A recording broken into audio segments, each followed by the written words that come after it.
Alright, I do want to make a note that we did update your heads-up displays. They should be displaying proper colors. I apologize for the glitch in the very first tutorial video. However, they should be up and running as of now. So, without further ado, let's begin. SCP-001, Dr. Clef's Proposal. Item number, SCP-1. Object Class, Euclid and Keter. Special Containment Procedures. Because of the nature of SCP-1, no containment procedures are necessary. 24/7 monitoring of SCP-1 is to take place from a safe 10 kilometers or more distance from a predetermined location, Site 0.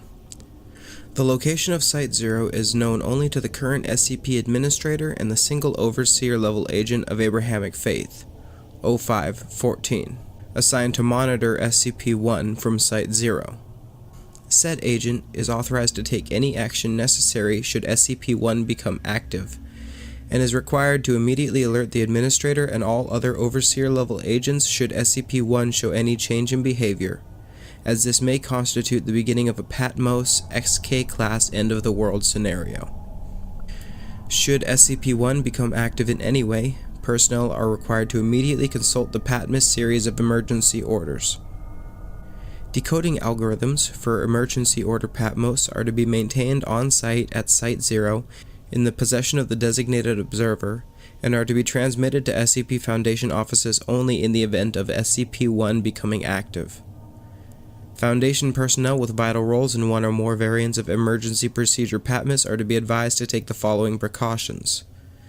To maintain good relations with one or more organized Abrahamic faiths. To maintain on hand a supply of the following: holy water, a rosary, crucifix, cross, prayer rug, or other symbol blessed by an Abrahamic cleric of bishop or equivalent higher rank, a copy of Abrahamic scriptures, the Torah, Bible, or Quran, and standard emergency supplies in mobile form, a bug-out bag. In case of a premillennial rapture scenario, all vital personnel are to designate a secondary operative of non-Abrahamic faith. Said secondary operative is to be informed of the location of the primary designate's copy of emergency procedure Patmos and mimetic kill agent inoculant, and is to be kept on ready status to take over the primary's duties as necessary. To maintain familiarity with all other SCPs involved in possible Patmos XK-class end-of-the-world scenarios. Description: SCP-1 is a humanoid entity, approximately 700 cubits in height, located in an undisclosed location near the intersection of the Tigris and Euphrates rivers.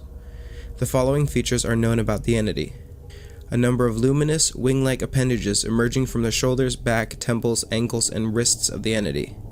Although an accurate count has never been established, most observers place the number of wings at anywhere from 2 through 108, with the mean number being 4. A weapon, possibly a sword or knife, SCP-1-2. The weapon appears to emit flames at a temperature rivaling that of the sun, based on spectrographic analysis, although there appear to be no destructive effects from the intense heat on the surrounding area. Any entity that approaches within 1 kilometer of SCP-1 is immediately struck by the weapon and obliterated from existence. Any and all hostile actions taken towards SCP-1 have resulted in the annihilation of the attacker, regardless of range. See Incident Report Re, Indian Ocean Submarine Missile Experiment, December 26, 2004. SCP-1 appears to be standing with its head bowed in a gesture of supplication, with SCP-1-2 held in both hands point down in front of it. Since originally recorded by the founder over years ago, SCP-1 has not deviated from this stance. Human beings exposed to SCP-1 report hearing a voice in their heads.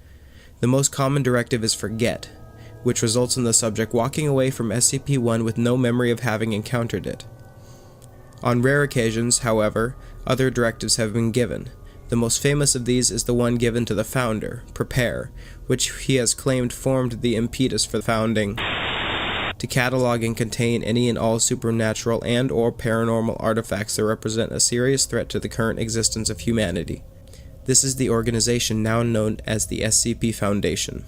Observers have reported that SCP-1 appears to be standing in front of a gate of immense proportions. Long-range photographs have occasionally detected what appears to be a pastoral grove within, containing numerous other entities of the same composition as SCP-1, as well as several fruit trees of unknown composition. Of particular note are two fruit trees of immense proportion near what appears to be the center of the grove.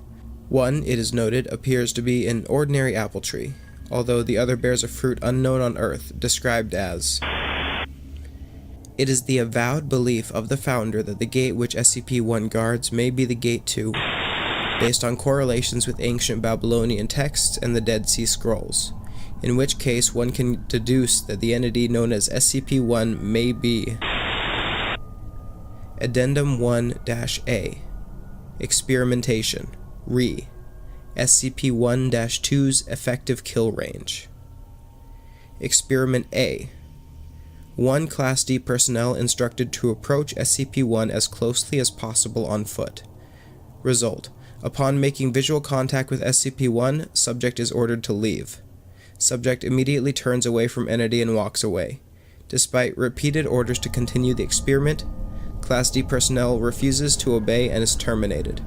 Upon termination of Class D personnel, all research staff involved are immediately obliterated by an unknown force, presumably SCP-1-2. Experiment B. 1 remote-operated research robot guided to approach SCP-1 from the ground. Result: upon approaching within 1 kilometer of SCP-1, research robot is obliterated, presumably by SCP-1-2.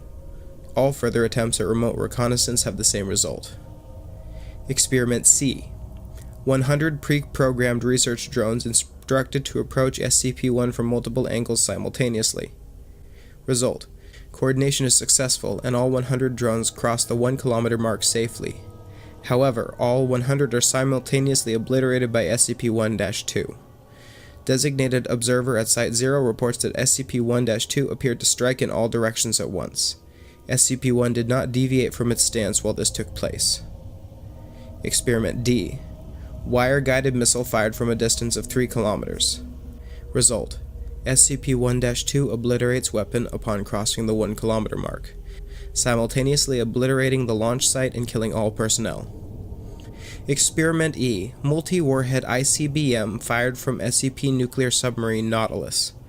Result: see Indian Ocean Submarine Missile Experiment, December 26, 2004. Experiment F. SCP-076 and Task Force Omega-7 instructed to approach SCP-1 on foot. Result: SCP-076 refuses to carry out mission despite not being informed of the mission's nature. Upon being asked why, SCP-76 replies, "No, just no." Experiment G. SCP-073. Due to the results of Experiment F, SCP-73 was not informed of his destination until arriving at Site 0. Result: SCP-73 approached the site on foot. Upon seeing SCP-1, SCP-73 became distressed and asked to abort. SCP-73 was ordered to continue. At that point, the symbol on SCP-73's forehead became... Experiment was terminated due to... See Addendum 001-AA. Addendum 001-AA. By executive order of the Administrator, no further experiments are to be carried out re SCP-001. No further SCPs are to be exposed to SCP-001. SCP-001 is not to be used to dispose of dangerous SCPs. Please see revised containment procedures for details. Addendum. On... The following errant transmission was received by Foundation personnel. Initiate emergency procedure Patmos Omega. Attention, all Foundation personnel. The following message was received approximately this morning from Site 0. SCP-1 has left its location. The gate is open. They are riding forth. Oh God, it's so beautiful. I'm not going to attempt to read this, so if you want to see this gibberish, it'll be up on the screen for you. Because of this event's confluence with the breach of SCP-995, the opening of SCP-616, and the activation of SCP-098, The Foundation is required to immediately begin preparations for an XK-class end-of-the-world scenario. SCP-76 and SCP-73 are to be secured immediately. All personnel are to unlock and decode Emergency Order Patmos Omega and follow all orders within. Site-19 is to be secured and all non-essential SCPs... This vocal log repeats about twice more before becoming unintelligible, and the signal is eventually lost. Upon contacting Site-0, 0514 responded that no such message had been sent from his location and that SCP-1 remained inert. The transmission was initially determined to be a hoax. However, close examination of the transmission reveals a timestamp dated years in the future. It is theorized that... This concludes the recording of the current audio log. If you'd like to help the Audio Foundation project from this point moving forward, I'll have a Patreon link in the description of every video. Site-1324 Curator, Richard Price, signing out.